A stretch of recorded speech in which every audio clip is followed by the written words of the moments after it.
Hello everyone. Welcome you all for the third lecture session on probability distribution, which is here module 3 as per the syllabus. So in this session, we shall discuss about the continuous probability distributions and problems on it. So what is a probability density function for a continuous random variable? So we use probability mass function for discrete random variable, whereas for a continuous random variable, we will be using a probability density function. So what is this exactly? So it is the derivative of a cumulative distribution function with respect to some dummy variable is called as a probability density function. So here the variable is treated as x, and probability cumulative distribution function is capital letter F x of x. We are differentiating that with respect to x. The resulting function is fx of x, and which is called as a probability density function. So few properties of probability density function let us see with respect to a continuous random variables. So first one, the probability density function is a non-zero. It is non-zero for all values of x, with that is nothing but fx of x is always greater than or equal to 0, which is a positive quantity for all values of x.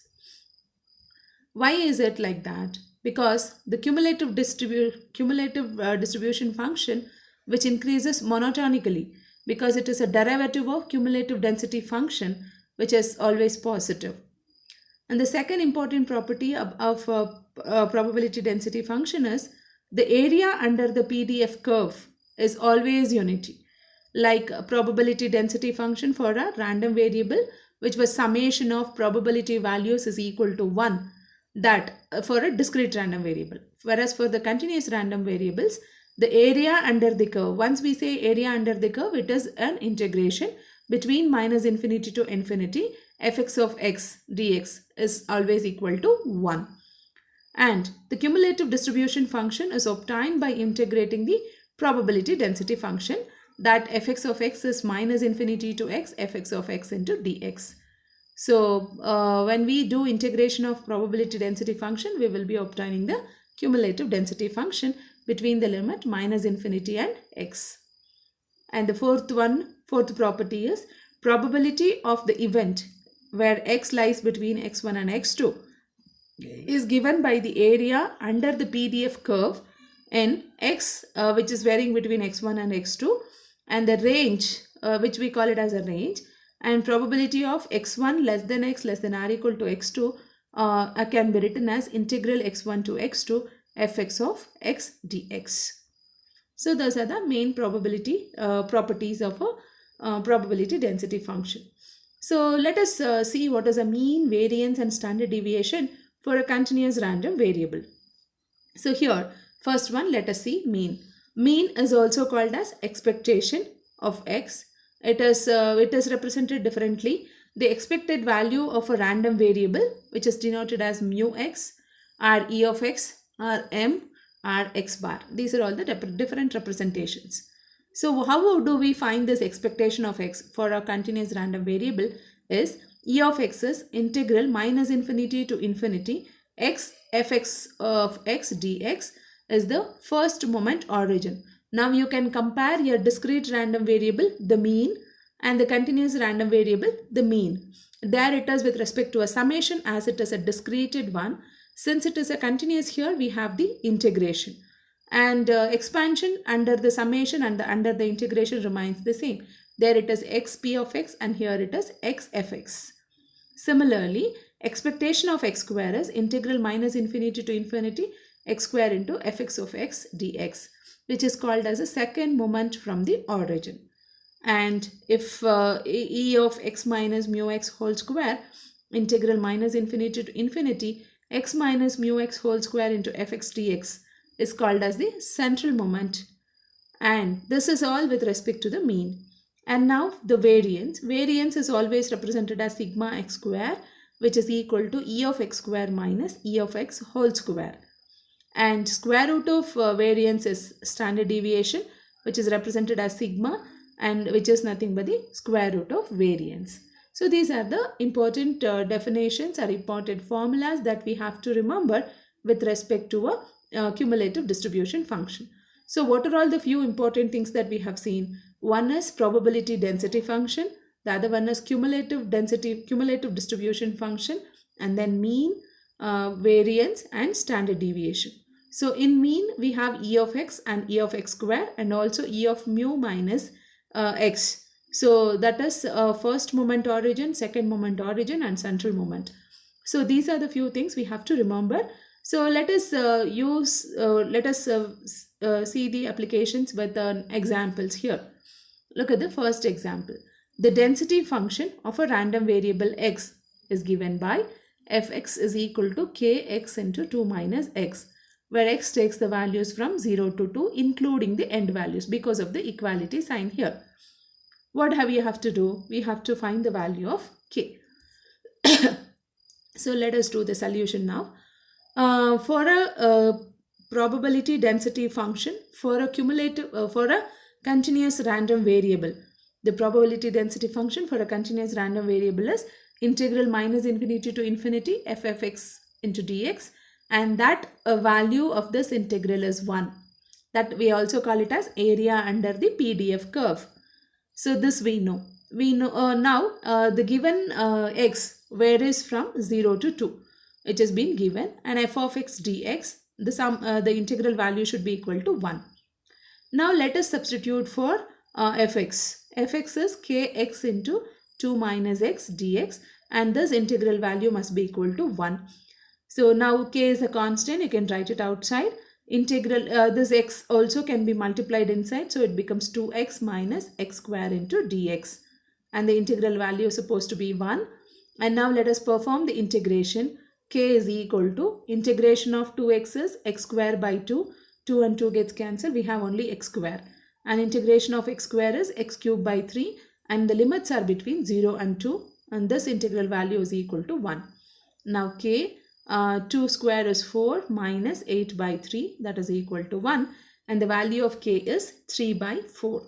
So this is how we will be finding the value of k in case of continuous random variables. So now let us see another example. If a random variable has the probability density f of x is equal to 2 e to the power of minus 2x, where x is greater than or equal to 0, and f of x is 0 otherwise. So only when x is positive value are equal to 0, then f of x is 2 e to the power of 2 minus 2x. What is being asked is to find the probability that it will take on a value between 1 and 3. Find the probability that it will take a value between 1 and 3, x varies between 1 and 3. Also find the probability that it will take on the values greater than 0.5. It will take on the values greater than 0.5. So this problem we have to do it in 2 stages. One is probability of values between 1 and 3, and next we have to find the probability that it will take the values greater than 0.5. So first one, to answer this question, find the probability p of x should be found, or f of x should be found, which takes the values between 1 and 3. Means x varies between 1 and 3, and since the values of x are greater than 0, both are positive, and f of x will be equal to 2 e to the power of minus 2x by the given definition. So p of 1 less than x less than 3, and x varies between 1 and 3. So this is nothing but for a continuous random variable, it is 1 to 3 f of x dx. 1 to 3 f of x is 2 e to the power of minus 2x dx from the given problem. Since x values, the limits values are greater than 0, we can take f of x as this. And now let us perform the integration. Integral of e to the power of minus 2x is e to the power of minus 2x by 2. 2 and 2 gets cancelled. Yeah. This is between the limits 1 and 3. So when we substitute x is equal to 3, minus 2 into 3 is minus 6. And when we substitute the lower limit, minus of minus plus, and e to the power of minus 2. So this is what the answer we get. And the second part of the question is, when x takes the values greater than 0.5. X takes the values greater than 0.5 means, so any value which is more than 0.5, it can be 0.6, it can be 0.10, it can be 100, it can be 1000, whatever may be the value. So it goes up to infinity. Therefore, this can be written as integral 0.5 to infinity fx dx. Actually, the probability function varies from minus infinity to infinity, but here the values have been given from 0. Anything above 0.5 goes up to infinity. In other words, I can show you on a number line. This is how the number line will be. For example, this is here, for example, this is minus infinity. Somewhere here you have 0 and somewhere you have plus infinity. So, and 0.5 is somewhere here. So, any value which is greater than 0.5 means after 0.5. So, it goes up to plus infinity. So, 0.5 to infinity f of x dx is the limits that we have taken. And since 0.5 and infinity are both positive values, we can consider f of x as 2 e to the power of minus 2x. And when we integrate, we get minus e power minus 2x between the limits 0.5 and infinity. So, for the upper limit, e to the power of minus infinity. E power minus infinity is 0 because e to the power of minus infinity can be written as 1 by e power infinity. E power infinity is infinity. 1 by infinity is 0. So, for upper limit, the value is 0. For lower limit, we get 1 more minus. Minus of minus is plus. And e to the power of minus 2 into 0.5, which gives the value as minus 1. So, that is how we have to evaluate. Look at another example. A continuous random variable x has the probability function f of x is equal to k into 1 plus x. The value of x varies between 2 and 5. Find p of x less than 4. P of x less than 4. So, this is the problem. Now, the area under the, whenever it is asked us to find the value of k, it is better to use the probability density function, which is given by minus infinity to infinity, integral from minus infinity to infinity, fx of x dx, which is equal to 1. And the given limits here are from 2 to 5, f of x into dx. This integral value should be equal to 1. So, k is a constant there, we can write it outside, integral between 2 to 5, 1 plus x dx, integration of 1 plus x, integration of x, 1 is x, plus integration of x is x square by 2. So, integration of this is, integration of 1 is x plus x square by 2. So, this between the limits 2 and 5. So, when we substitute the limit, the k is there as it is. When we substitute the limit, that is upper limit is 5, 5 plus, so upper limit is 5 plus 5 square, and for the lower limit 2 plus 2 square, the entire thing. You can take the LCM before also, and then we can proceed further. And so therefore we get the value of k is equal to 2 by 27. On simplifying, we get the value of k as 2 by 27. With this value of k, it is asked us to evaluate p of x less than 4. So actually the limits are from, limits are given in the problem that 2 to 5. Limits are given as x, where is from 2 to 5 is being given for us. So from 2 to 5, we have to consider the value of x to be less than 4. So we have to consider the limit as x varies from 2 to 4 only. So therefore we have integral 2 to 4 f of x dx. And f of x given in the given problem was k into 1 plus x. The value of k is 2 by 27 and 1 plus x is the integrand we have, and between the limits 2 and 24. So 2 by 27 is a constant, even the denominator 2 is a constant, I can take it outside. So it becomes 1 by 27, and integration of 1 plus x square with respect to x is x plus x square by 2. And on simplifying and substituting it, we get the value as 25 minus 7 and 16 by 27. So let us see another example. See another example. Given the probability density function f of x is equal to k by 1 plus x square, and x varies between minus infinity and infinity, find k and also the cumulative distribution function. So to find k, let us use the definition of probability density function, which is integral minus infinity to infinity f of x dx is 1. So f of x given as k by 1 plus x square dx, and integration of k is a constant, I can write it outside. Integral of 1 by 1 plus x square is tan inverse of x between the limits minus infinity and infinity. And now k is a constant, we can keep it outside. tan inverse of plus infinity minus tan inverse of minus infinity. So we know that tan inverse of plus infinity is pi by 4 actually. So yeah, pi by 2, sorry. Tan inverse of infinity is pi by 2 and tan inverse of minus theta is minus tan theta. So minus comes out and minus becomes plus.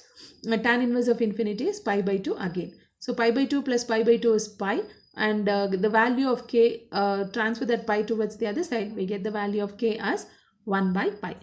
Once after getting the value of pi, it has asked us to find the cumulative distribution function. So cumulative distribution function can be obtained by integrating the probability density function. So f of x is equal to integral minus infinity to x f of x dx. So in the property we have already given the formula, try to recall that. And integral from minus infinity to infinity, and now we have to replace this by x, and f of x is k by 1 plus x square dx. 1 by pi into integral of k by 1 plus x square. When we have integrated, we had got it as tan inverse of x, and k value is 1 by pi, we have substituted, and limits are minus infinity to x. So upper limit is tan inverse of x and lower limit is tan inverse of infinity. So these two have to be interchanged, and then 1 by pi, tan inverse of infinity is pi by 2, and minus of minus plus tan inverse of x, and in tan inverse of x can be written as pi by 2 minus tan inverse can be written as cot. So that is cot inverse of x. So this is how we have to work out the problems on probability distribution function. Thank you all.